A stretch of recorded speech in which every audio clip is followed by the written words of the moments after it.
Okay. This meeting is being recorded.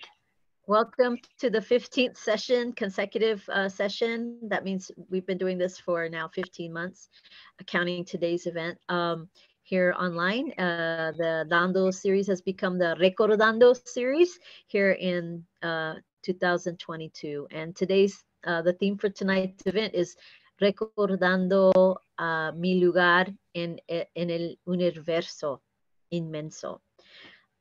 Knowing my place in the vast universe, however you want to interpret that. Or if you don't have a piece that speaks to that, that's fine as well.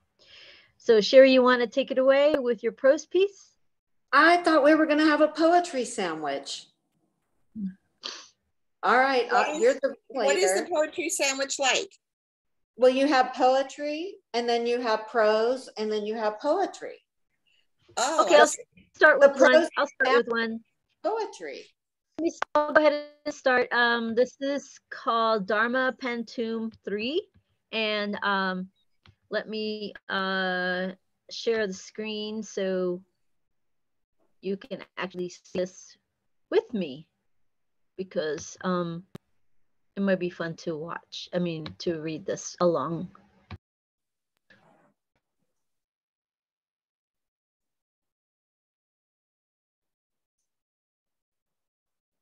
Oh, I wish I could do that with mine. Yeah. Whoa, I don't know how to share either. I have to learn how to share. You need to go back to kindergarten. Right?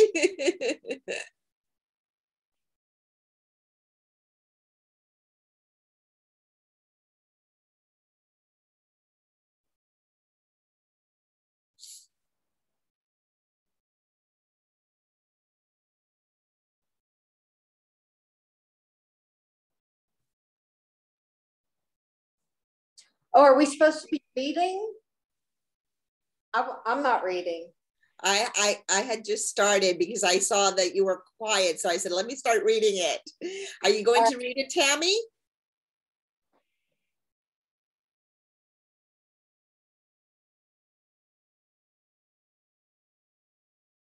Where is Tammy, she? you're on silent. You heard? Okay, let me see if there's a feature that's so strange that when you're the screen, it all of a sudden makes you silent. So let me try to negotiate that. Yeah, because you were silent. We couldn't hear you. You're so schmancy.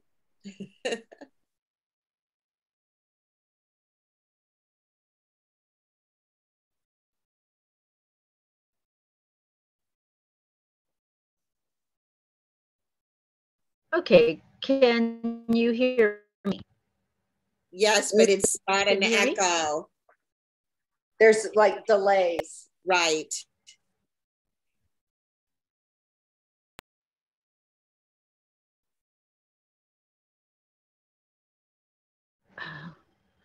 This may not work. Now I hear you. Dharma Pantum 3. When I met Trungpa, it was via book. I prevailed to place new rungs upon my ladder.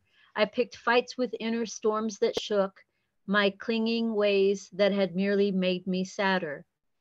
I prevailed to place new rungs upon my ladder after watching monks mandala build by hand. My clinging ways that had merely made me sadder became dispersed at last like tiny grains of sand. After watching monks mandala build by hand, the steamed Tibetan momos we were eating became dispersed at last like tiny grains of sand, another way to see how things in life are fleeting. The steamed Tibetan momos we were eating were cooked by someone who only had one hand, another way to see how things in life are fleeting. With calmer mind, I endure my pain, but also smile and understand. Wow, I really like that. That looked like a fun crafting piece.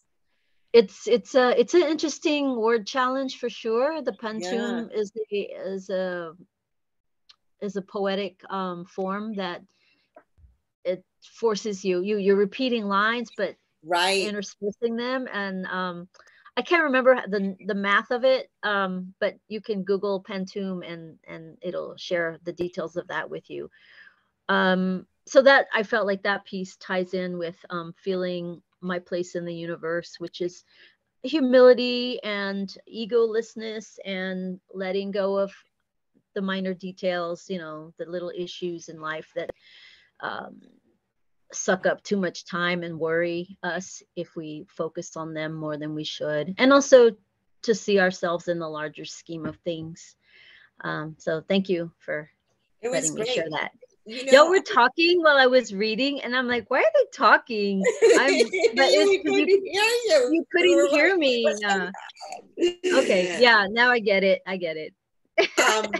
I wanted to tell you that even though it's nothing like it when I heard you reading the piece now, it reminded me, is it Blake? The grain of sand, with the grain of Ooh. sand and the fleeting life and how everything is found in a grain of sand. I thought that was very interesting, that whole metaphor with the grain of sand. I really like that. Well, thank you. Thanks. So, Sherry, would you like to read your piece next? I have two. One is that short tribute memory. Do you think I should? Cool. Yes. Yeah, I liked it a lot.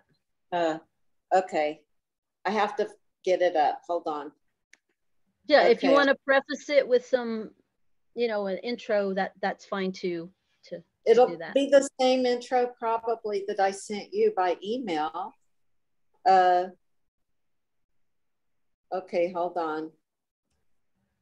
I wrote it on my birthday, Tammy. I sent to Tammy an email. It says, a tribute memory I wrote. And my introduction to it was, my dear friend and beloved older sister, in quotes, Metis, died on November 30th. And Bill, a best friend of hers, broke the news yesterday. I sent him this, which I enjoyed writing. It is my favorite type of storytelling, a personal cinematic, so to speak. All right, here it goes. And it's called Acute Memory. Metis really was a pretty awesome person. She was, I think, 74.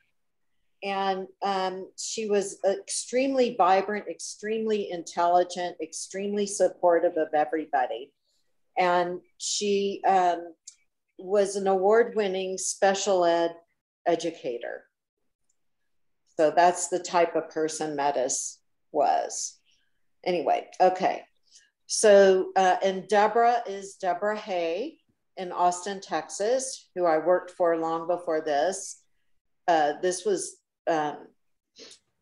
anyway, so that's all I'll say there. Okay, when I was in Deborah's large group workshop in 1991, I was job searching and got a very good one a month or so in. Until it landed, Metis hired me and Danielle Massey, also in the workshop, to, quote, reshape her entire yard, front and back, to create favorable water runoff, as well as lightly digging areas around the trees and lining them with rocks. She had bought the house not long before and this is a house in South Austin, and had already created stepping stone paths and tiny acequias mosaically lined completely in pebbles. Danielle and I worked tirelessly, shoving dirt from one side and then shoveling it over to Metis's designated area. She knew exactly what she wanted. I absolutely loved doing it. I always did some kind of physical or manual labor between jobs, and no job was too small nor at all unenjoyable. Desk jobs are so sedentary, I welcome the change. Metis was an awesome, quote, boss, very clear with what she wanted, exacting while regularly applauding our work and bringing us delicious herbal iced tea. She was so thoughtful of us and made us feel like we were making something beautiful. So quite soon into the job, I looked over at Danielle and said, we're good at this. We should start a business and call it Soil Sisters. Unfortunately, Danielle was not as into it as I was. Immediately following, quote, the job, I was hired on by then MCC to work on an artificial intelligence research project. It was interesting and challenging, much harder than shoveling dirt.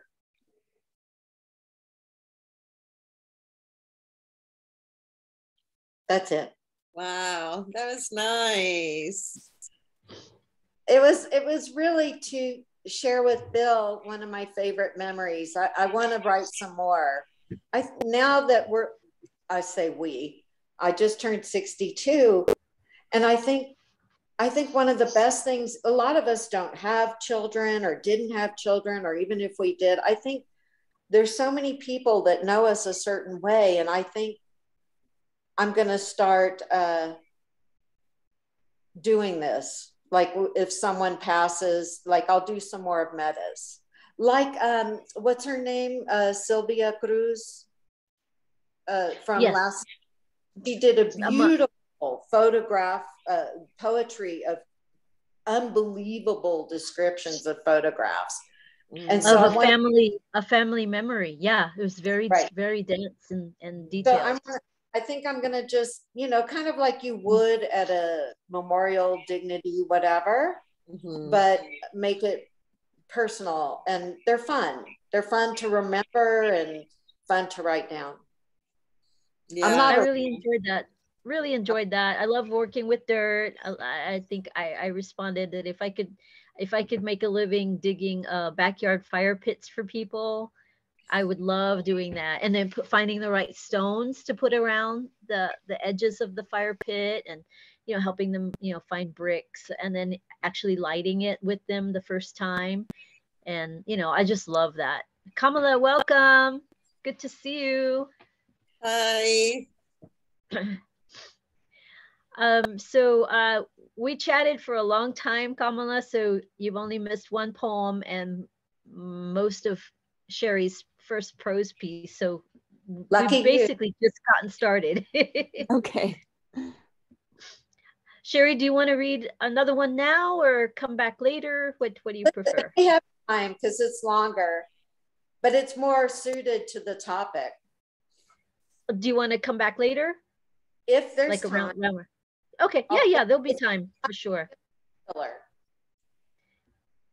Anna, do you have some poetry?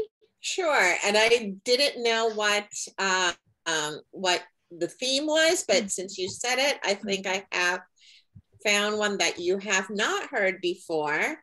And again, I've written it in both languages, but I'll only read the English. This is called Conflict. Trapped between two languages, I feel as if I were no one. I understand that language may romance me, its escalating rhythm, its ardent nectar. Words that are understood but so little known indeed seduce me. Their musical sounds dance with me, fly on high, hide among the sighs, the sleights of hand, the solitary snubs. But when I speak, still I do not understand the processive disorder of my other tongue. Those words that are so different, not my own, words that choke me through two confounded languages. The more sober one always excels, that one knight errant, the masculine aggressive yin of that other, the foreign language that until recently I thought was mine.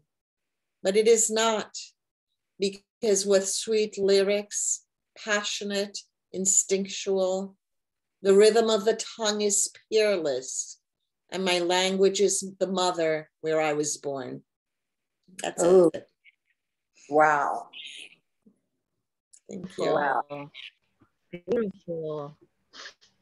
Thank you. I almost want to hear it in Spanish. You want to hear it in Spanish? Because it was so, is the word. Yes, It please. was so Please, por favor. Okay. Yeah. Okay, great. And I just finished signing a contract for my manuscript to be published in Spanish. So this poem will be part of that. I want to eventually get them published bilingually, but I'm still working on that, but at least it's coming out in Spain. A small publisher in southern Spain is publishing my book, Peregrina, which is Pilgrim. So this is called Conflicto in Spanish. Atrapada entre dos idiomas. And I wrote this originally in Spanish, and then I translated it into English. I work differently. A lot of times I write simultaneously. I will write in English, and I'll then look at the Spanish, and I'll write the Spanish, and then I'll go back and forth, and I'll change it back and forth. And so I can't really say that one is a translation of the other. So, because they're written at the same time. But this one I definitely wrote in Spanish first. Okay, conflicto. Atrapada entre dos idiomas me siento nadie. Entiendo que me quiera atraer el romance de la lengua, su ritmo escalante, su sabrosura ardiente. Las palabras entendidas y tan poco conocidas también me seducen. Y el sonido musical me baila, vuela alto, se esconde entre los suspiros y desaires solitarios. Pero cuando hablo aún no entiendo el desorden posesivo de mi otra lengua, esas palabras que son otras, no las mías, que me ahorcan a través de dos idiomas confundidos. Siempre sobresale el más sobrio, el más andante, el son masculino y agresivo de ese otro, el idioma ajeno que hasta poco creía yo que era el mío, pero no lo es. Porque con palabras dulces, apasionadas e instintivas, el ritmo de la lengua es único y mi idioma es la madre en donde yo nací. That's it. Wow. Thank you. I don't want to be the first to always comment. Stunning. That's so stunning. And so it will be included in a collection coming out this year? Or next year? Yes, it'll probably come out sometime in the spring or summer, I think. I just sent them the finished manuscript in Spanish only. So hopefully, they'll let me know now what's next. So I'm excited about it. Thank you. Thrilling. Thank you. Thank you. I have to say, in Spanish, it sounded más triste. It sounded sad. I felt the sadness in my heart. That's interesting. I think a lot of the times it's very important for me, the sound of the poetry, the sound, the music of the poem, whether it's in English or in Spanish. That's why I also always say it's not a translation, it's an interpretation, because you can't really translate word for word, because then you can't get the sound to work with you. And the sound is very important to a poet, as we all know. And so you have to work with the sound as well as the rhythm, as well as the meaning, to make everything a cohesive whole. And so, that's what I kind of do. I think in Spanish, especially with the S sounds, it sounds, it makes it flow a lot more. And I guess maybe it makes it sound sadder. I don't know. I mean, personally, I think Spanish is just a much more passionate language. I just think it's more the heart. Yeah. So I felt like it was more lyrical in Spanish. Maybe partly because I listen more carefully in Spanish, because it's not my first language, and there are things I don't catch, but at the same time, I know that I am like paying better attention most of the time. And but it was just so, yeah, musical or lyrical, or, you know, I could tell that you think about how the words sound. Yeah. Thank you. Yeah. And to me, it also seemed shorter in Spanish, and I think it's because you flowed with it much easier. It rolled off your tongue a lot easier because of the sounds you chose, the syllables of the words you chose, and your familiarity with Spanish as a language, you know, that came through, and so it seemed to just really flow a lot smoother than the English, which is, you know, as I realized too, even though it's probably my first language, is it's clunky. English can be very clunky, and I have to work hard to smooth out a line, because the words can convey what I'm trying to say, but they come out like hammers and nails rather than silk and kittens, you know? And I think that's I have to dig for the right words to make it feel what I'm feeling. Right. But I think that's the power of language, and that's the what language is. That's the difference in like a language like English, which is much more guttural, much more, as you say, clunky, and Spanish, which is much more smooth, lyrical, as you say. It just sounds smoother. And so, of course, it rolls off the tongue more smoothly because it does sound. Because if somebody else who did not speak Spanish were to read this, they would probably clutter along too. So, you know,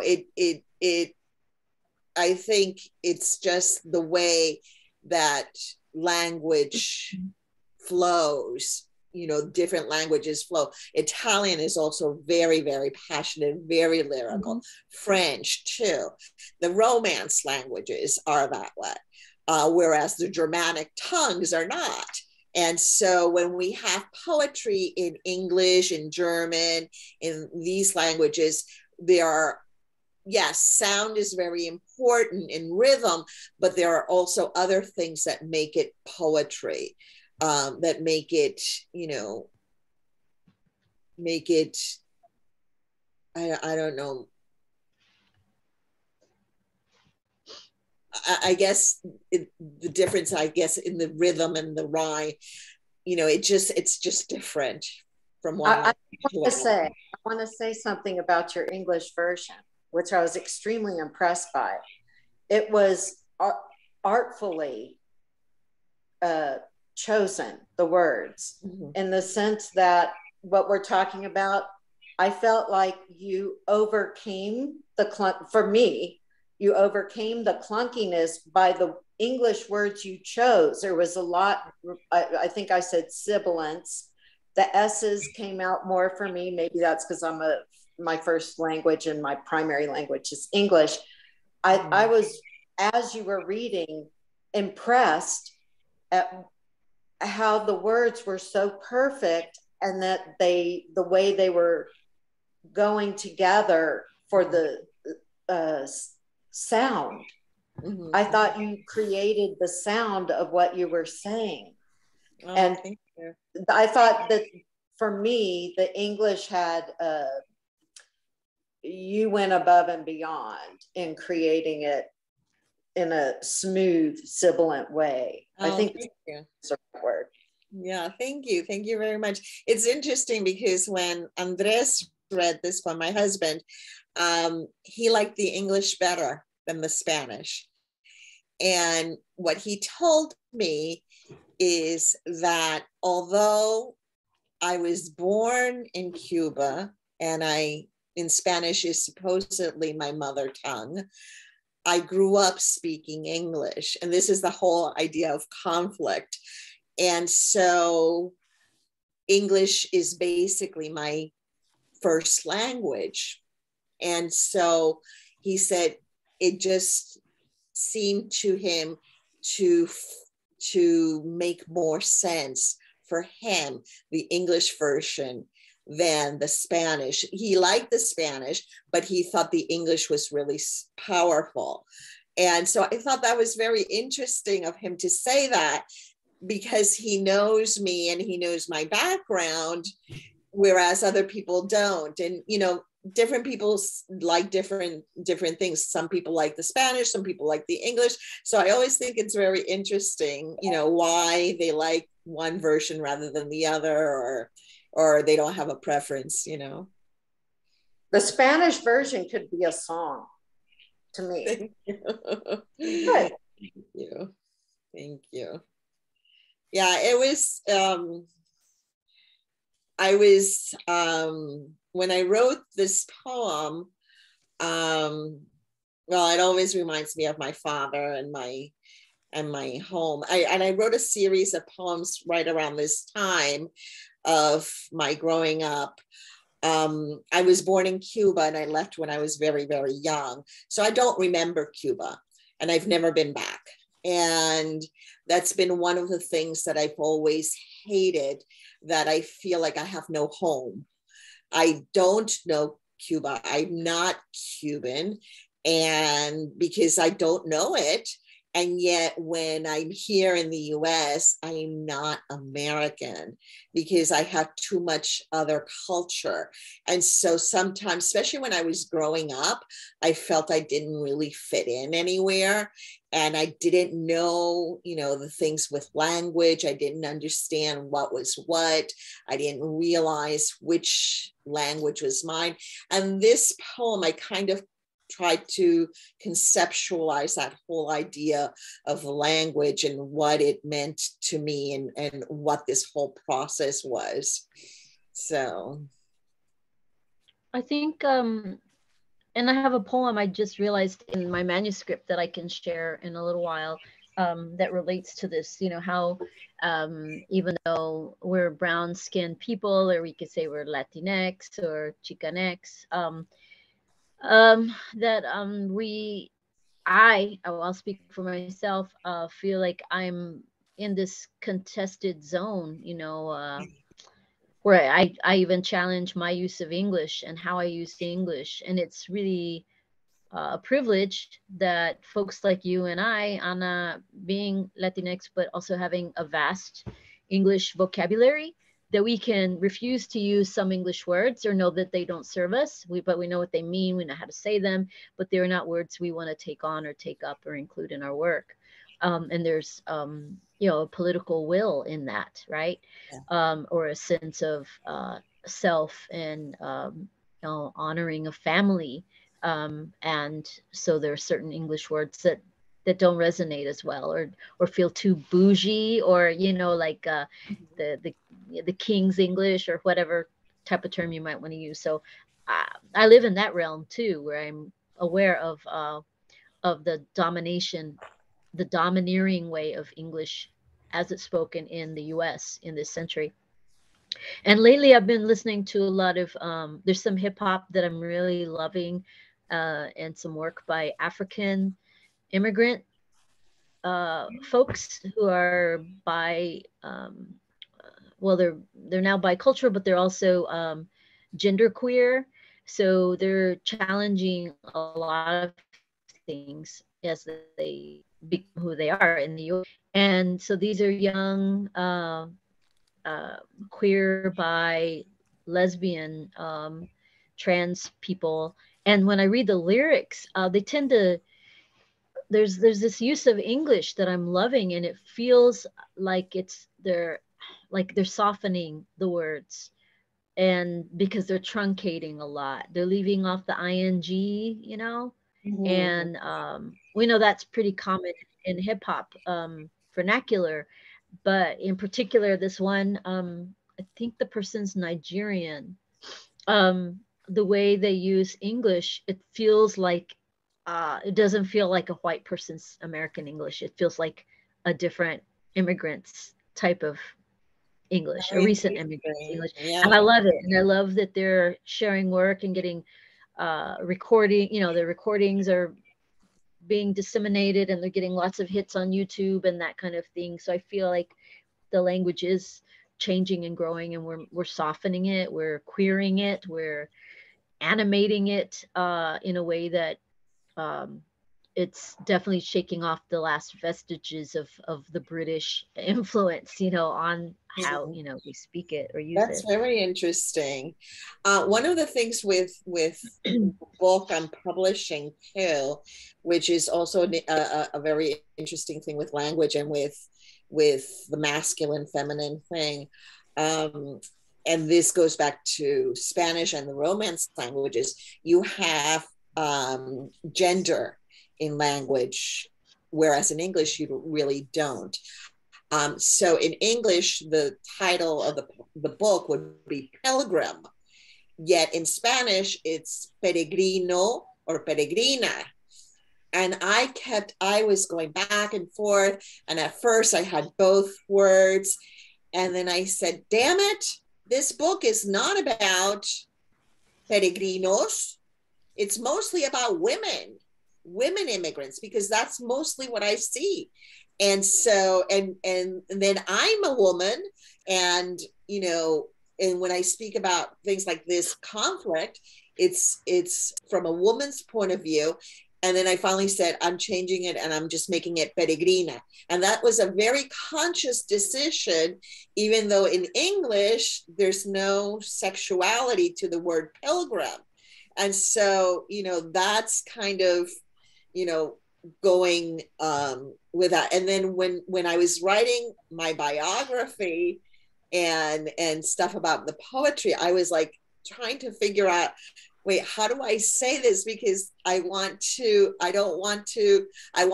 include everyone, but it's definitely about women, And so I just finally said, that's it. I'm just writing, in the feminine case. So I wrote it all in the feminine case, even though, and that's a problem with the Spanish language and the French and all those Italian, the Romance languages, which I thought was very, very interesting.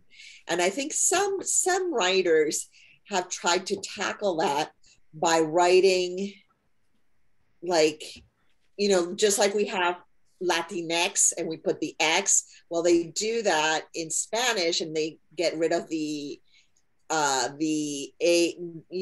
feminine or the masculine by writing something in between. But then if you read, like I read a poem and I don't remember it, I didn't keep it. If you read a poem written in this way, it looks like it's like old Middle English, or like a different language, almost like it looks like Catalan or something like that, because it's completely different, because you don't have the masculine and the feminine in the language. And it's very interesting. So Kamala, I know you're looking through some work. Would you mind sharing some pieces? Are you up for sharing tonight? And Kamala has a new book, and I want to feature Kamala and her new book in the future, when we can do a good promotion for it. But I would love for you to share with some work with us. Great. Yeah, I would be glad that I just got the books today. Oh, wonderful. Congratulations. Gravity Prevails. And Gravity Prevails is who's the title. Publisher? It's Flower Song Press down in the valley. Wonderful. Great. Edward Bidari. Yeah. How exciting. How exciting, Kamala. Yeah, I'm excited. Well, let me think. Okay, here's one that I think. What was the it doesn't theme? Have to apply in your case, but it was to hear it. Let's see. Recordando mi lugar en el universo inmenso. Recordando mi lugar, remembering my place in the vast universe, or the immense universe. However you want to take that or apply that. Yeah, well, I have a couple. I'm gonna read one of these that might fit, and it also fits into the conversation that you were just having. So it's called Something Ending, and it starts out with a quote from Amalia Ortiz that says just, God is gender free. I can't breathe, mama, mama, he called out. Anima mundi, universal soul has answered with planetary wounds, marks on our own hands and feet. Now let us shift. Prometheus, Corona, her crown draped with a face mask will not save, condone, or condemn us. We move to save our earth from ourselves, bring fire to the night, birth seeds, foreshadow the darkest of the earth to shine black. My maguey blooms and its muscles droop, sculptural leaves evaporate and give water life to the blossoms, then black seeds, and to the tangle of pups, babies growing at her base. They had it wrong with light white supremacy. We are blinded like the man on the road to kill. Sight returns on the third day with dusk. I am the other you, you are the other me. We are not separate, but yin, yang, enjoined, silverized by beating, pumping, breathing, happy, maze, moon, goddess, great Manitou. Energy is motion and then in rest. And there are a couple of the quotations that you probably recognize are in in italics in the text, but you can't see that. Anyway. That was beautiful. I loved it. Wow. It came out of a workshop. I don't usually write poems like, I mean, there's some aspects of it that are different, but it came out of a workshop that was like Prometheus as a coronavirus or something like this. Wow. And that's where that Anima Mundi and stuff came from. Mm-hmm. I love the muscles of the maguey. I love that. I love that image, the muscles of the maguey. Yeah, it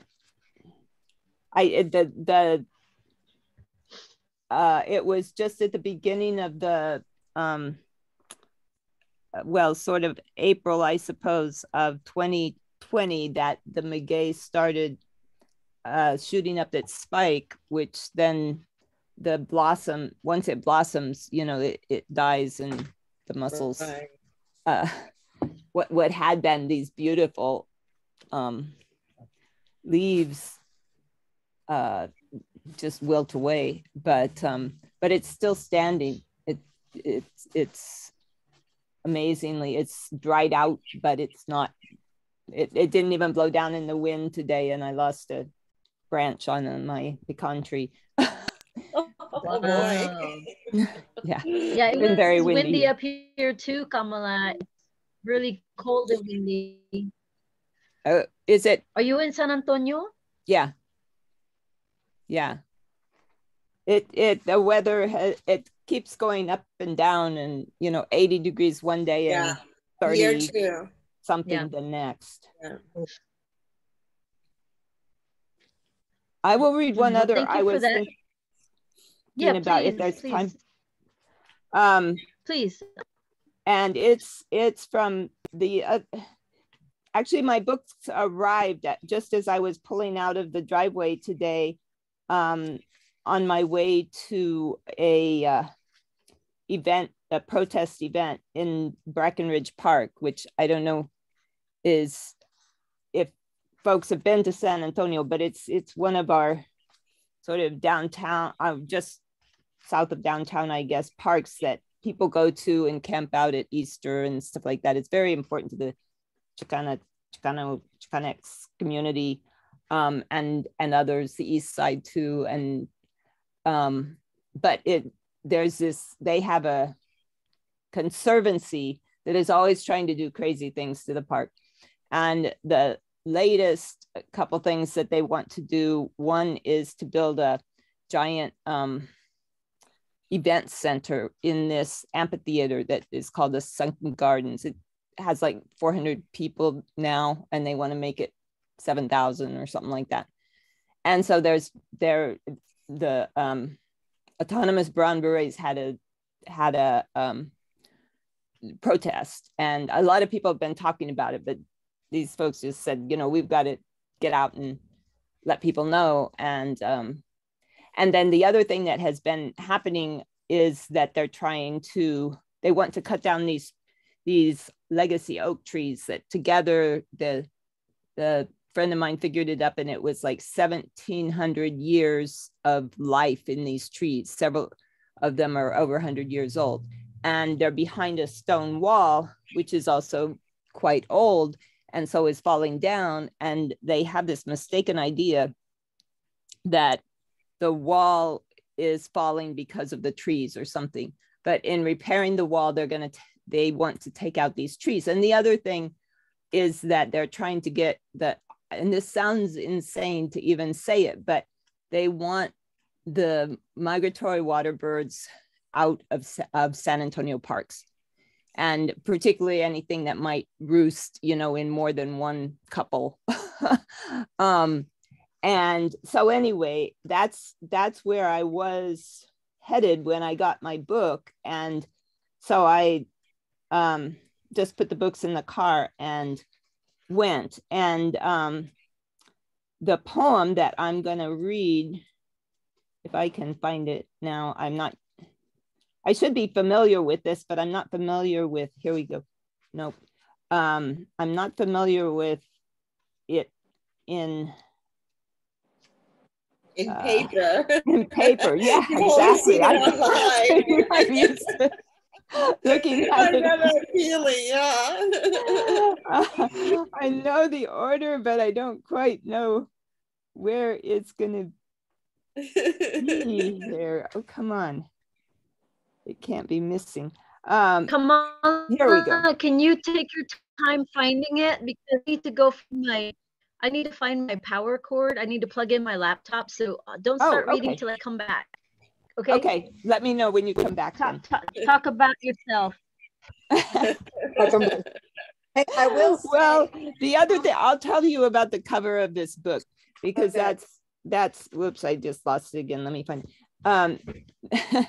That's another sort of related issue in San Antonio is this is from the, you know, as you can see, it's a butterfly, it's a Gulf fritillary, and it's on if you can see the very edge here, it's on a stalk of amaranth.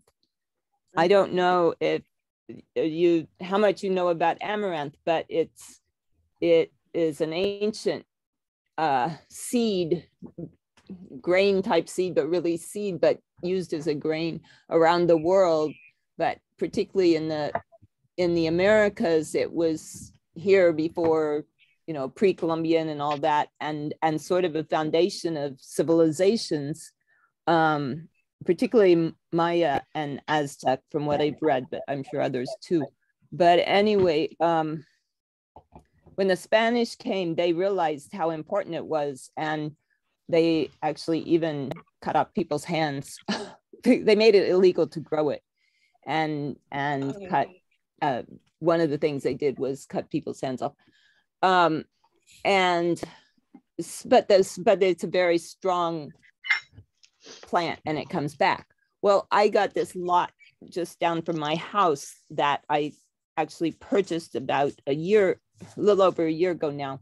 And then this summer, some amaranth had volunteered, which I thought was just a wonderful thing. I was planting a few things, and both native plants and garden and some orchard trees, and then also looking for what would come up from the seeds that were there on the land itself already, and some of which I might not want, but you know, I wanted to see what came up.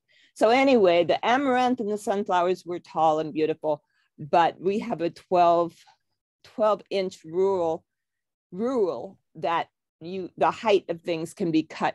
I mean, if you have it over 12 inches, then people can complain, and you can have code compliance come in and abate your property and all this. And I had a big long fight about this. Oh, and I it's know really, about those fights with yeah. HOA and stuff. Yeah. So I used, but meanwhile, the butterflies and bees and everything were coming to Loving the it. stuff that was out in my yard. And I had friends who study these even more than I do, and coming and identifying things, and other people coming and supporting me. And it was, it's sort of great, but also really stressful. and it is not, they could still come and abate it, but right now it's sort of truce because things are lower, not below 12 inches, but lower than they were in the summer. Yeah, you just but don't want anyway, to be so on the I radar. put it on the cover when we were going to figure out what the cover was. Then this was one of the photos from the land. And what's the title of the book again? It's Gravity Prevails. And so what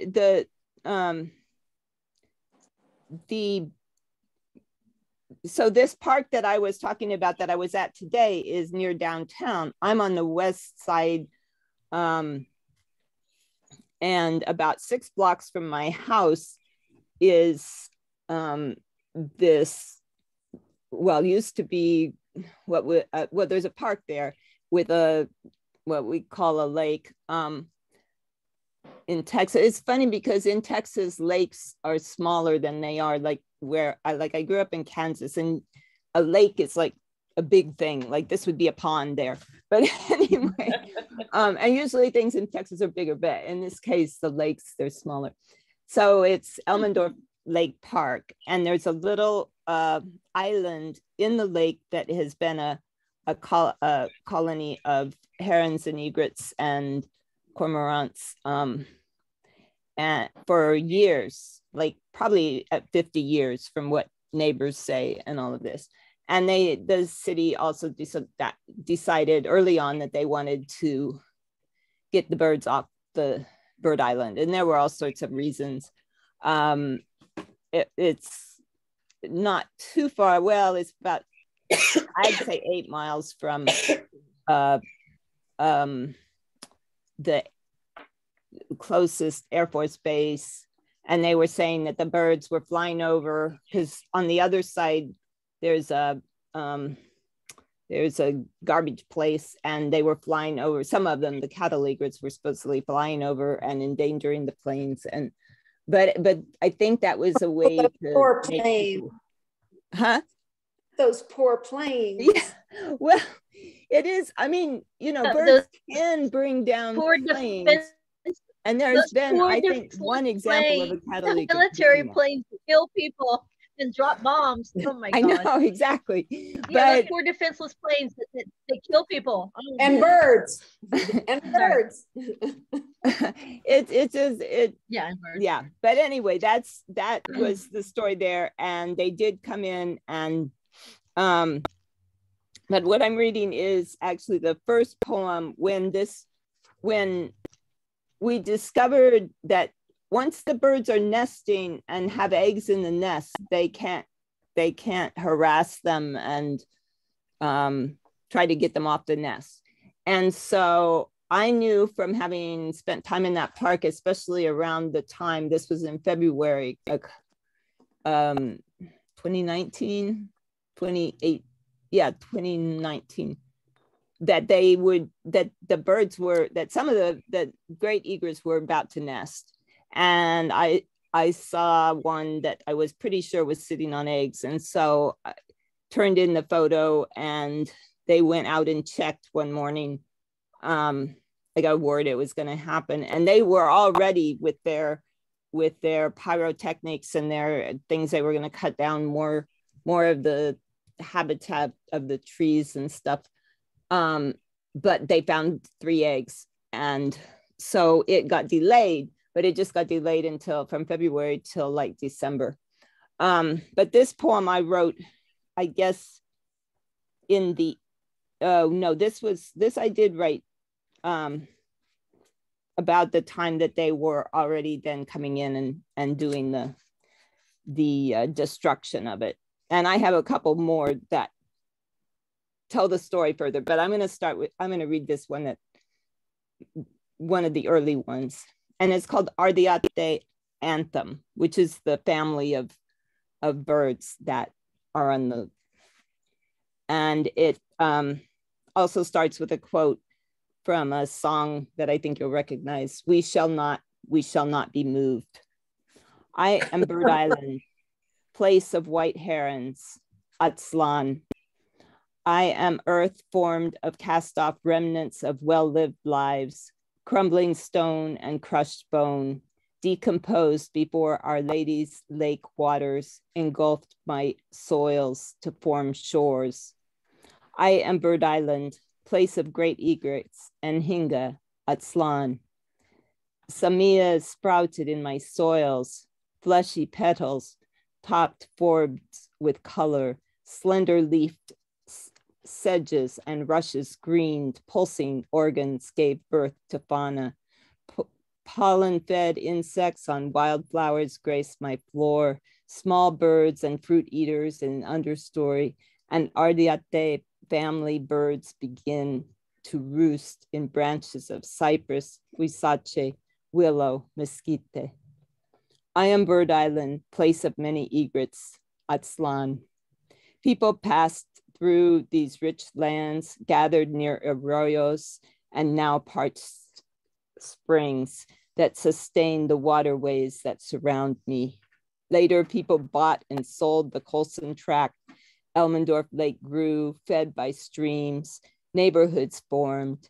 Lakeview, West End, Prospect Hill.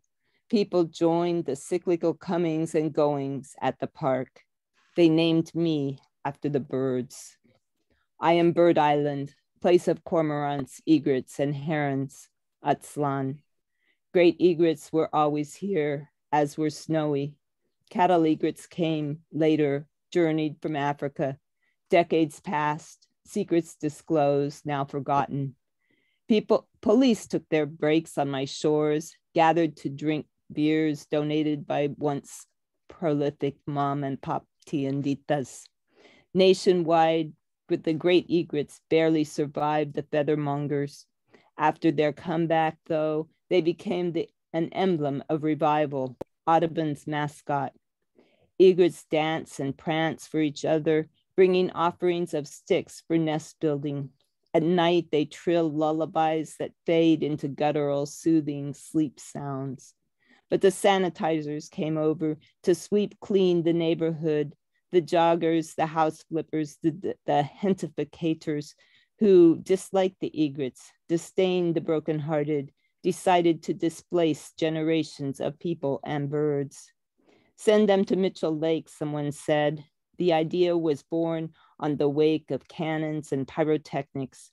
Strategies to dismantle my existence are in place, are being carried out but in a powerful assault. Yet I am still Bird Island, place of Ardiate, birds of Atzlan. Wow, that was great. And the Atzlan part I didn't mention before, and you probably know, but it translates from the Nahuatl as place of herons, place of white herons. And so a lot of us who are familiar with that, when we see it in the middle of the barrio there on the west side or here, it was, that idea of it being part of Atzlan isn't original with me, but it was something that people in the know, it makes it even worse when they destroy the Bird Island. Wow. I think would you mind explaining a little bit about your use of the word gentification, which I know is it's a riff off of gentrification, but also brings in gente, people, and why some of us use that word, gentification. If you could explain that for us. Yeah, well, it's funny. It's sort of specific to the history of it in the poem is that the our previous councilwoman, and now we have a new councilwoman who is fantastic, but our previous councilwoman was one of the people that actually was behind the destruction of the bird island. But she was also like we were talking with it was her staff, but they were saying, you know, we're not worried about gentrification, but we're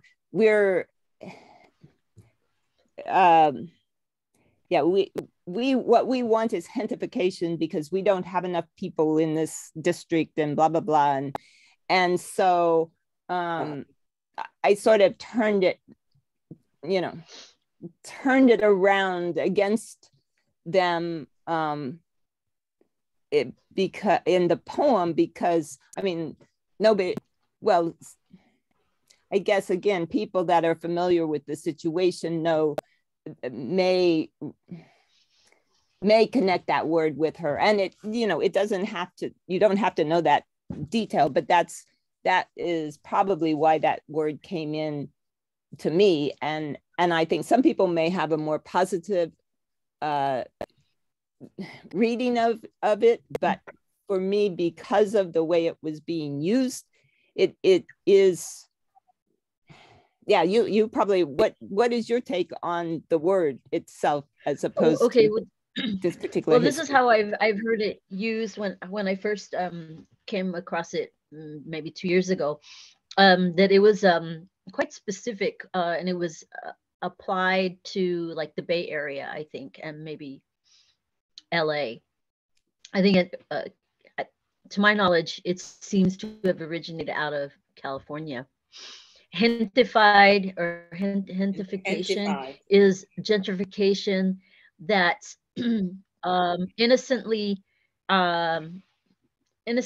initiated by college educated brown people who go away to college and then come back to their families, you know, neighborhood, and want to create on some new businesses and things, and they contribute to the hipsterification of a barrio or neighborhood. So it's like the gente themselves are contributing to the gentrification because of wanting to bring in things that the neighborhood didn't see or hadn't seen before. Some of those can be good things. They can be improvements. And here in Fort Worth, there are people who are very opposed to things like bike lanes on the streets, and they're opposed to different kinds of amenities that I think would be great, like more, you know, like community centers where people, I mean, no, they're not opposed directly to this, but you just get a sense that they're not as excited about, let's say, a public library being installed in a place, in a location, as much as they're interested in seeing a carniceria being left alone. So there's, you know, kind of a little bit of a cultural tug and war among that's kind of intergenerational, with younger people maybe wanting certain kinds of things in their neighborhoods, so they don't have to leave their neighborhood to enjoy them, and older folks feeling like, no, once we bring that in, then we're going to get the Starbucks, and we're going to get the bowling alley, and then we're going to get the condo complexes. So that's the take that I've heard. Yeah, you know, there's actually a show on Netflix, it's very good. It's called Gentified, and it's very good. It's exactly what you're saying, Tammy. It's young Latino, young brown folks, and they are going away and then they're coming back. But then it's also fighting the progressive whites who think that they're doing good by bringing in all this stuff to the Latino neighborhoods. and they are trying to gentrify. And so it's the whole clash of things between the generations and between black, brown and white. And it's funny, and it's sad, and it's really a good show. I recommend it. But it talks about it. I mean, that's the title of the show, and it's in LA. One of the actors was at the Rosemarine Theater last year. He did a plática. The guy who's the one who wants to change all the taco recipes. Oh, Yeah, right. he Okay. came Yeah. Oh, okay. Yeah. Yeah, it's got a lot of great themes. A lot of great themes in it. Kamala, thank you so much for those pieces. Can't wait to hear more from the book. And do you mind putting in the chat like how to order it? If you can find the link for us from Flower Song Press. But we could talk about this more when you come back. I'd love for you to be featured, and we could talk more about the project. Can I say something quickly? Quickly. Yeah, take your time. No, just quickly, Kamala. I don't know what the rest of the poems are like in that book, but even if it was printed out and framed, it should, I don't know about San Antonio, if they have like a San Antonio History Center. Like in Austin, there's the Austin History Center. It's like a repository for all things Austin, so that there's a place where you can go. I think it would be great to preserve that. That poem is a preservation piece in itself. And I would hope that it could get somewhere that is the keeper of the history. That's real interesting, because I actually have several poems that have to do with, I mean, there's sort of this love-hate relationship with the city that comes out in some of the other poems too. So I'm not sure they're I'm not, I don't know that we have any place like that. Although, yeah, one of my poems did make it into the tricentennial book or whatever. And it's in here too. It's a Mesquite poem, but it's, the city doesn't necessarily like me, but I think that's the role of at least some poets. So that's okay. I agree with you on that. Yeah. There are other institutions there that would love your work. Like, well, I mean, you Kamala's very, as a radical scholar, you know the institutions I'm going to say because you work with them already. Esperanza Peace and Justice Center, and they put out La Voz and magazine or newsletter, the monthly. But the other I'm thinking of, and these are like some of them are underground institutions, but they're I say they're institutions because they have staying power, and those communities will regard this work very highly, whether or not the city approves or doesn't approve. But yeah, there are historical places where these things can be archived. And I'm thinking more that these pieces should survive beyond the lives of the people who find you as a gadfly. That, you're preserving what happened. And so that it will survive them for the generations. That's true. Yeah. That's what I'm thinking. Yeah. Posterity. Is it posterity? Is that not for yes. Posterity. Yep.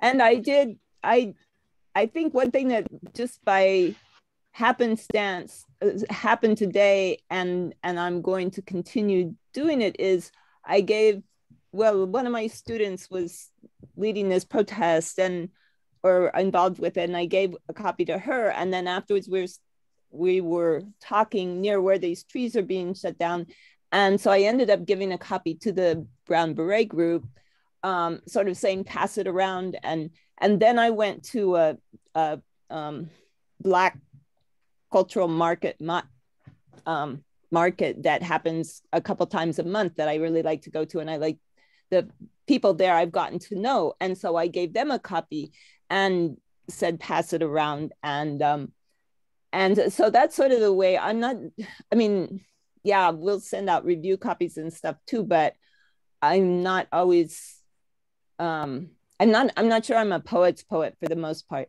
Tammy's an exception because we share work, but more like trying to make connections with people that are involved in the poems too, you know. And so giving a copy to a group, that's sort of what I'm thinking about, doing more of that.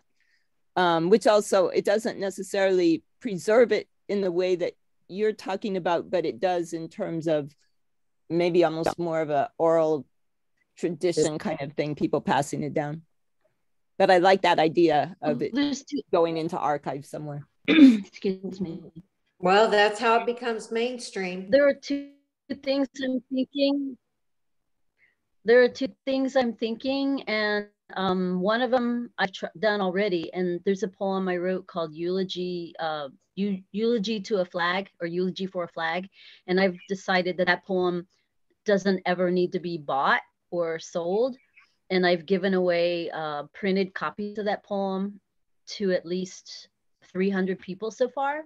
And it's a one-page poem. So I print it out and I've handed it out like at MLK junior rallies and things like that. And it's about, you know, the Confederate flag and that flag needing to die. Eulogy for a Flag is the title of the poem. And that's a poem I've decided I will give this away. I'll never sell it. I don't need to sell it. I don't need it to be, I mean, it might be in a book someday, but I feel like that needs to be in the hands of the people. That poem needs to be in the hands of the people, and people who don't read poetry or go to bookstores to buy poetry books necessarily. I want them to have it. So I go to them with copies of it. And so I've been doing that since I wrote it about 4 or 5 years ago. And I love that I decided that about that poem. It just feels really clear that it's a mandate where that piece is not going to wait around to be published before it gets in the hands of some readers. But there's some poems that need to do work in a different way. So the other thought I'm having is also about pairing up with a designer who would be willing to create a beautiful illustration for it, and then to print it off on nice cardstock as a you know, one of those larger format posters. Like a broadside? Thank you. That's the word I always forget. Yeah, broadside. Okay. And there's a collective in Dallas, and they are now based at SMU in their the Meadows Art School. And they have one of those really cool printing machines or photocopiers that are like circa 1980s or something, that prints out in multiple colors. And they're doing really groovy designed broadsides and zines and things like that. And they do accept proposals from people, and they want the projects, whatever's proposed, to be socio-political in nature. So that, I mean, I'm sure there are people in San Antonio that'd be willing to partner with you to make that happen. You know, other eco feminist activists in your community that might say, yeah, we need to print 1,000 of these on nice paper, and then maybe you would sell them, and then the money would go for some campaign that supports, you know, that conservancy, or, you know, the good things that you want to support. So yeah, these are different ways that our poetry can do work besides, you know, being, you know, and it's great to have it in, you know, on websites, in journals, in books, published form.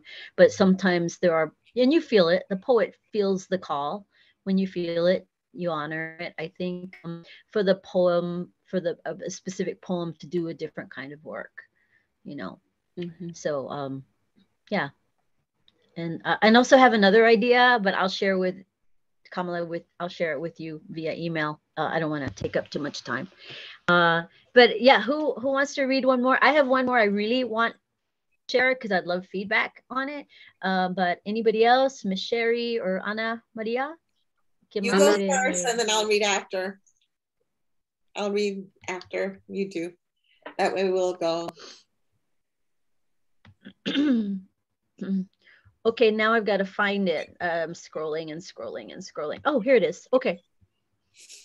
This is more like I don't know, a lyrical prose piece, and I wrote it in, I think it was the summer of 2020, when I knew a family that had to, they were moving from Atlanta to California, and they were the wife and mother, Marla, was asking for support on Facebook. And I guess that's enough of an intro. And I'll share the poem so you can see it, because it's might be a little complicated. So I want to share it so you can read along.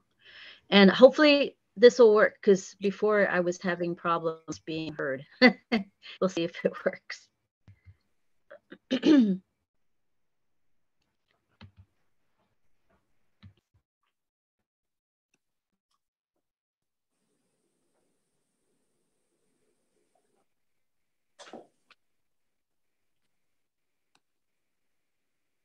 Can you hear me? Yes. Yes. Oop. You're muted now.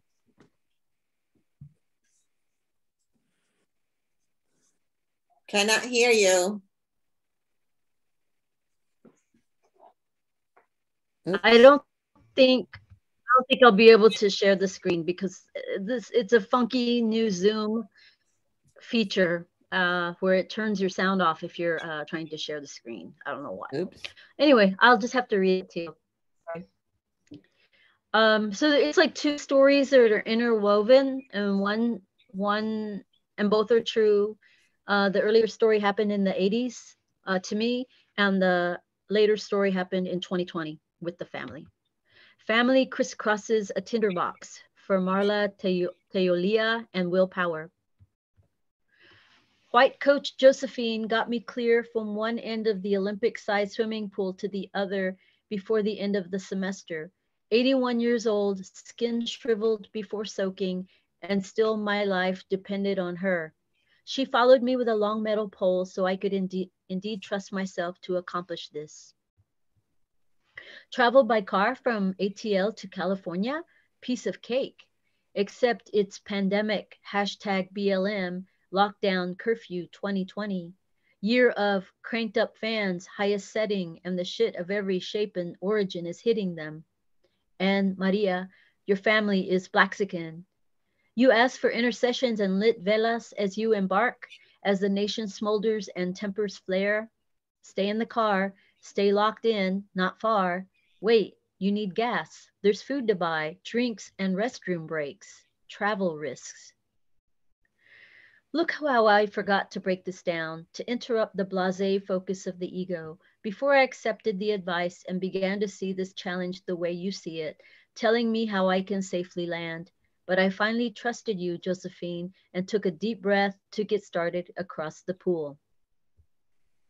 Maria says, pray for them crossing the country, to give them hope and guidance, a trust in their ability to indeed accomplish this in a car to Cali, when the route puts them in places where crosses and city streets historically burned. Arkansas, particularly sketch as fuck, she said in a social media post.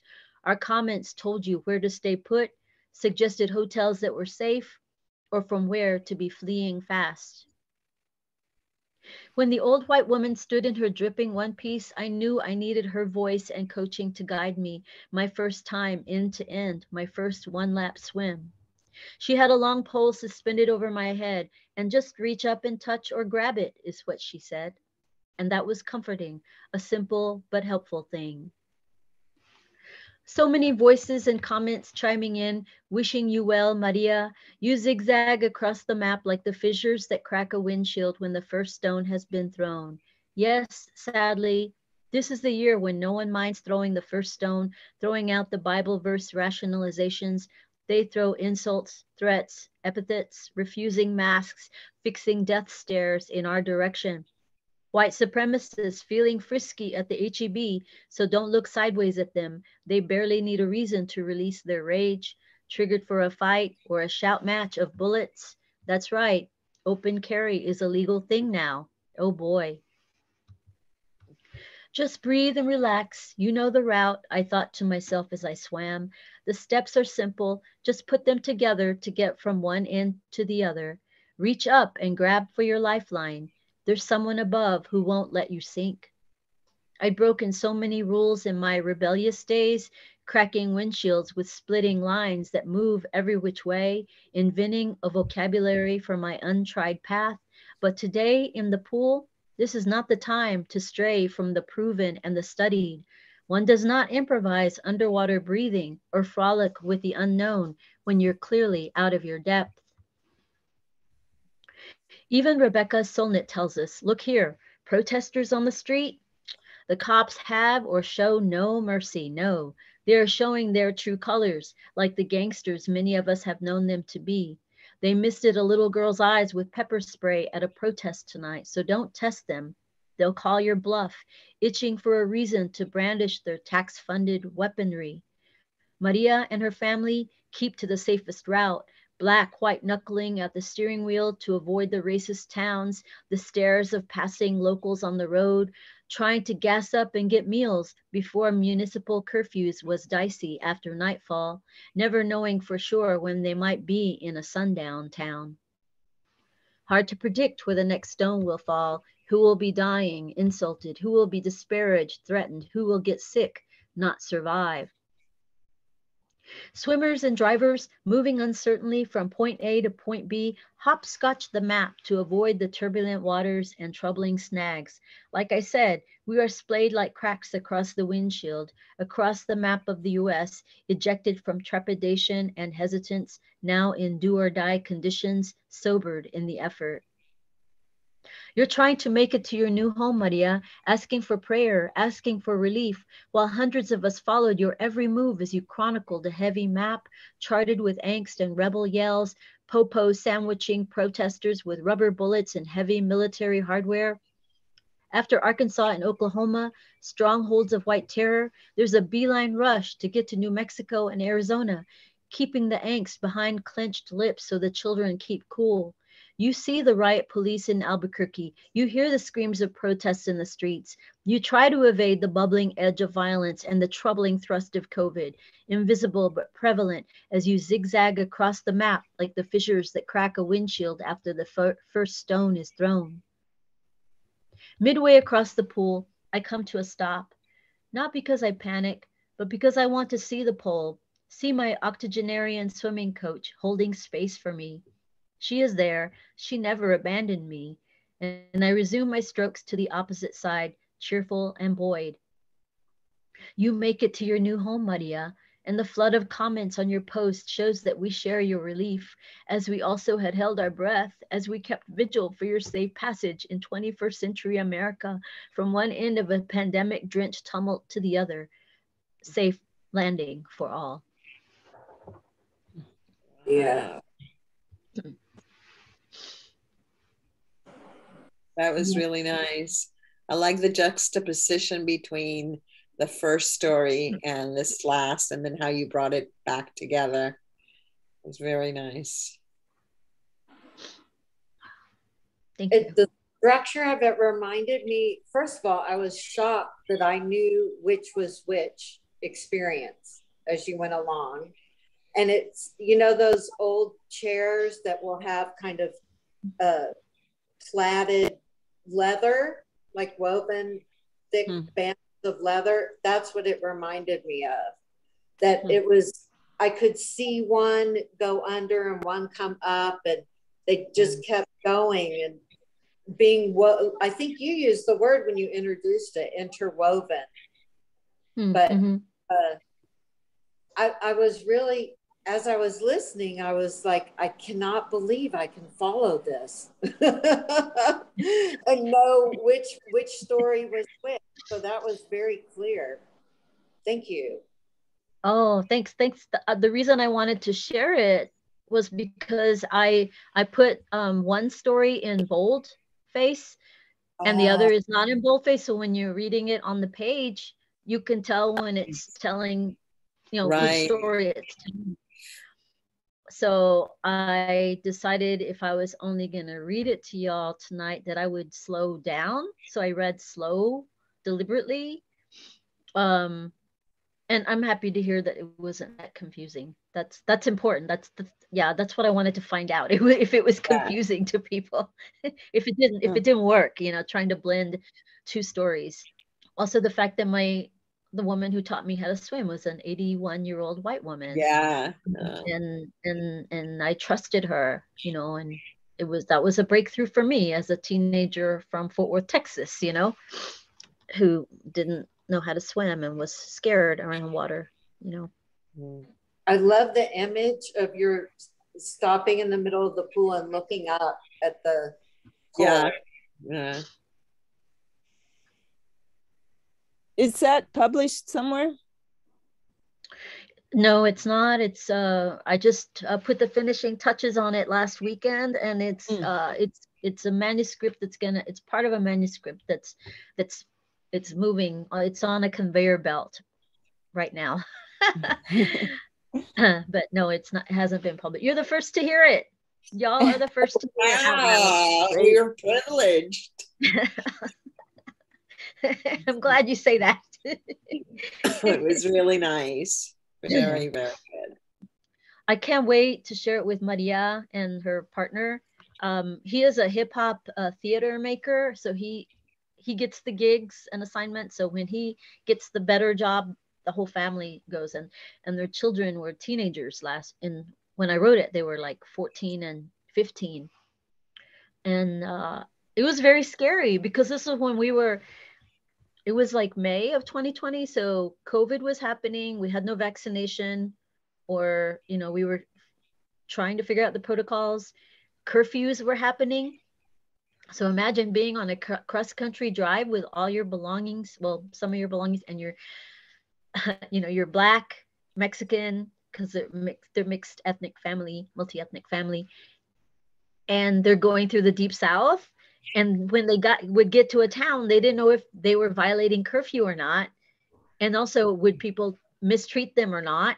And also, COVID scare was really scary then, because we didn't know that you couldn't catch it by touching like the gas handle. We remember how we were washing our hands all the time. We didn't know what would spread it.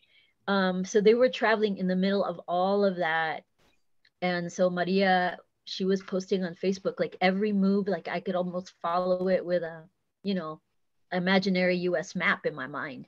Like, oh my God, they're only there. And oh my God, Arkansas, like Arkansas at night when you're a Black family can be very scary, especially in the wake of also the protests were happening. The streets were burning because of the George Floyd murder. Right. So all of those things that's why I called it a family crisscrosses a tinderbox, because they were. They said when they got to Sedona, Arizona is when they could breathe.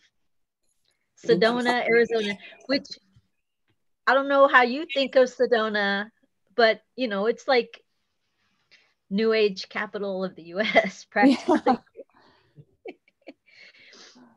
People feel too guilty to oppress them. Yeah, thank you. Thank you. Yeah. And so as Black Mexican people, they had that understanding, like we'll be safe here. Wow. Thank you. Thanks for your feedback. Okay, it's 10 o'clock, and does anybody want to have some last final say in the evening? Let's hear Anna's poem. Okay. Wishes, hopes, and dreams. Yeah, I'm sorry. Okay, I will read my last my poem, Guadalupe Blossoms. I didn't read that before, did I? You haven't heard that. Even if you did, it's fine to repeat, because there's different people every time in the Zoom space, but it doesn't sound familiar, Anna. Okay, yeah, I don't think I read it. Okay. Again, this one is written in both languages. I'll read it in English, and if you want to hear the Spanish, it's pretty short. I can read it afterward. And I wrote this for my sister. Guadalupe Blossoms. Glorious, the white wings of the angel graced me. They dazzled me, those feathered winglets hovering over me, caressing me softly, charmingly touching my eyes with silken fleece. I felt the strong, powerful pull of their touch, tickling me softly, making me shiver. I knelt down and smelled the flower, a soft scent of lavender and rose. Guadalupe blossoms in the girdle of a virgin's hopes. Still, the vision disappeared, effervescence yet dissolved. But her scent, that lovely smell of juniper and roses, loops my thoughts around her, and though her wings have vanished, her essence lingers on. Oh, That's it. sweet. Nice. Thank you. Do you want to hear it in Spanish? Yeah. Of course, of course. Capullos de Guadalupe. And my sister, of course, is named Guadalupe. Now, I couldn't get the sound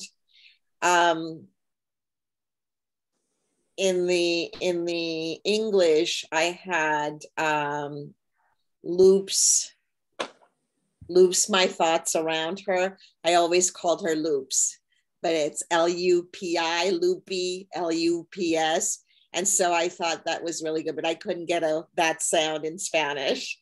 But I think it works also in Spanish. And this was one of the ones I wrote kind of simultaneously. Capullos de Guadalupe. Gloriosas, las blancas hélices del ángel me cosquillaban, me deslumbraban, sus emplumadas alas flotando alrededor de mí, acariciándome suavemente, rozando de embrujo mis ojos con vellón de seda. Sentí el fuerte y poderoso tirón de su toque, palpándome suavemente, haciéndome temblar. Me arrodillé y olí la flor, un suave aroma a lavanda y rosa, los brotes de Guadalupe floreciendo en la faja esperanzada de una virgen. Aún así, la visión desaparece, efervescencia interrumpida, pero su aroma, ese olor celeste de enebro y rosas, laza mis pensamientos a su entorno, y aunque sus alas han desaparecido, su esencia perdura aún. That's it. Wow. So different. I could hear you read in Spanish all day. It's just it has your voice when you're reading your Spanish language poetry, Ana, has the resonance of how Neruda reads. It reminds me so much of Neruda's reading of his work. And I know there's probably others I could compare it to, but that's what comes up. Oh, well, that's really nice because I love Neruda. Anyway, the pacing, the gentle.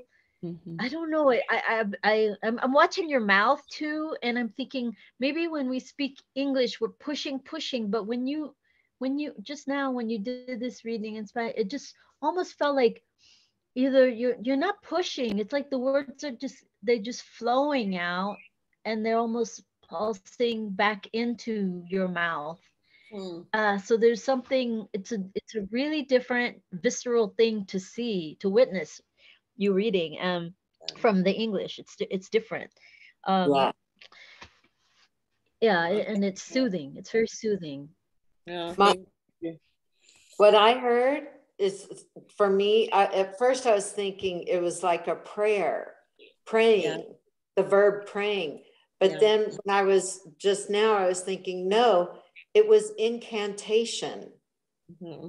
That was the feeling of hearing your Spanish. It was like listening to a Spanish priest or something. It was like a incanting. I don't know if that's a verb, but Wow, thank you. This poem, well, it means Lupe meant a lot to me.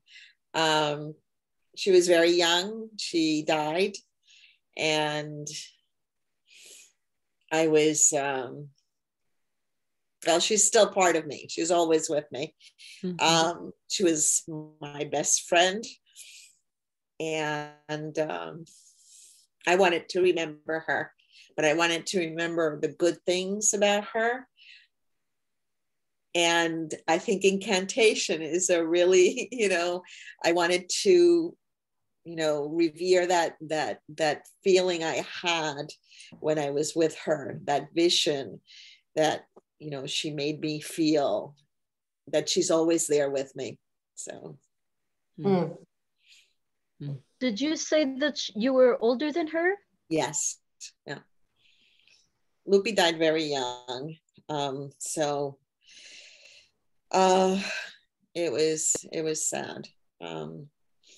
But she's always with me. So, that's one of the things we have, when you first lose someone, yeah, it's a loss, but then you think about, what a person means, and, you have memories, and that's always there. So that's always alive. Yeah. That's the one thing we can control, is how we remember them and how they're fixed in our minds forever. And some of us do it with words, and others with photograph and drawings. And no one can take that away from you. No one can, no one has the right to change that memory that you've chosen to have. And yeah, that's great. I if you ever have a photo of her to share in, another day, that would be great. I'd love to see that. Okay. Well, I think I've shown her every once in a while. Whenever her birthday comes up or something, I always put her poem up, and I think when it was published, I think I put it up too, because it was published in one of the magazines. I can't remember, so I put it up.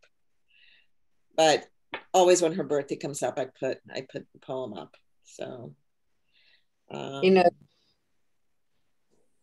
last year, a year ago yesterday, one of my best friends died suddenly. It was just so sudden. It was honestly, she was 69. So I joked that, she doesn't have to be 70, because she wasn't looking forward to that, although I will look forward to that. And I'm in Taos, and she's in San Antonio. She was in San Antonio. And I kept trying to get her to come up here. And she, like me, used to come up annually to this part of the world, to Santa Fe and Taos. And I, later in life, she kind of, it was, you could just tell it wasn't going to happen. And I kept saying, you really should come. I have a place here. You've got to come. You've got to come. And it was just so shocking, like here today, gone tomorrow. And so I really could feel her with me, afterwards. And I said, well, I guess you've now made it to Taos. I don't have to worry about showing you where I am, or coming and visiting and being with me. Now you can be here, and you don't have to get on a plane or do anything. That's right. That's right.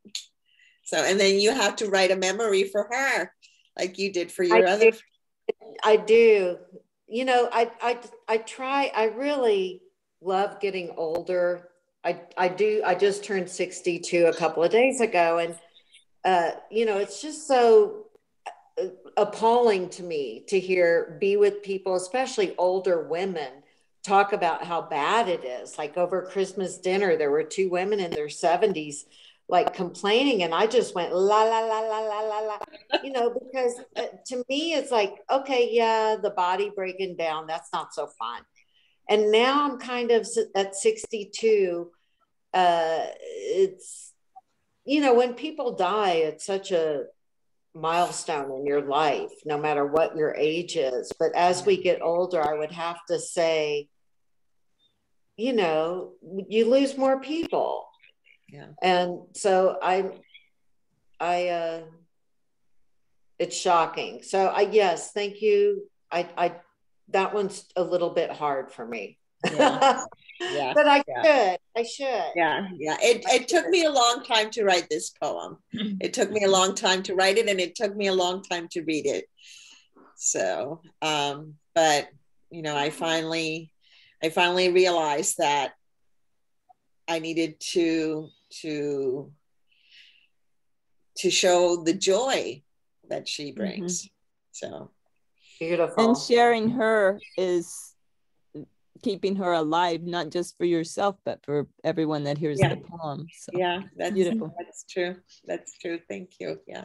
Because it raises our curiosity. So it's like she's still somebody that you can introduce us to, Yeah. you know, Yeah. and we can know her as you knew her through your memories. Yeah. Sherry, I want to say I have zero patience with people who choose to be so sour about things like aging on like Christmas Day, like or Hanukkah, or you know, like a special holiday. Any day, but especially Why on can't a people just like holiday. put pause on that? Like it's a you know, one of the highest holidays in our country, and yet that's what you want to go on about, like things that make you unhappy. And I too had an experience Christmas evening. I was at a bar because I was trying to find somebody whose cell phone I could use, and so I thought I'll just sit at this bar and maybe a friend of mine will walk up. And it was so miserable. The beer was good, my company was good, but the people at adjacent tables, I was deliberately eavesdropping because I thought, what do people at a bar on Christmas night talk about? And it was like about work, and then another person was drunk and miserable and crying and making a big fool of herself. And I mean, she was whining that, you know, I'm so pretty and people don't see me for who I am. I'm so pretty and they always tell me I'm pretty and I'm more than pretty. And I'm like, oh my God, it's Christmas night. Tonight, you know, there has to be something great to think about other than your narcissistic, you know, self-hate or whatever. Yeah. But that's people. That's I went people. home, cried. I was staying in this really nice B&B that's been there forever, Casa Benavides. It's right down the street from the plaza. And I just went home and cried. I just wanted to get out of there. I couldn't get out of there fast enough. I just thought, not only is this awful and it's a holiday, but it's completely uninspiring. And I don't have room in my life for that. And I could not believe it. I went home, sat outside, had a cigarette, and was like crying. And I called my friend Everett in Austin, got a voicemail. I like, please, I got to talk to someone in Texas. And I couldn't get anybody.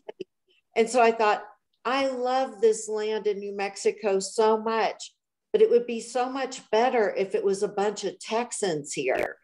Because, because they hate us here. And it's like, oh my God, we don't hate anybody. And if we do, we're going to say it in the nicest way. You'd never even know that's what we meant. And so I was just in tears. And the next morning, I got my Christmas gift. I looked out the window, and in this little parking lot on this part of the building was 2 big SUVs, and 3 generations, 9 people got out, poured out of these 2 cars, a big family, Latinos, and not just Texans, from Texas A&M, College Station. And oh my God, God brought me 9 Aggies. I was so happy. I was like, I've never been happier. I was like, God heard how unhappy I was last night, being unwelcomed literally as a Texan, and just wanting to flood the land here with people who are friendly and out there with who they are, which that's what they hate about us, right? Is that where how long have you been in Taos? How long have you been? I've been here consecutively 3.5 years, but I came to Santa Fe 6 years ago. And then the first, in 2017, I came up here and I wrote a piece about it. It's really funny that because it was so hot in Santa Fe, I went, oh my God, this place is savage. I'm coming back here. And, you know, these people are like old Austin, artist hippies, only like really kind of gruff, like in a kind of Southern New York City way. And I went, like that. There's no bullshit here. And they hate Texans too, but they know where their money comes from and they won't say it to your face, except that night on Christmas. And Santa Fe, which I love Santa Fe, but the people, I've been coming up here since I was in my 20s, and I've always loved the land, but the people in Santa Fe are just not my cup of tea. On that note, I'm going to stop recording so we can keep God, dishing if we want. recorded. Oh my God.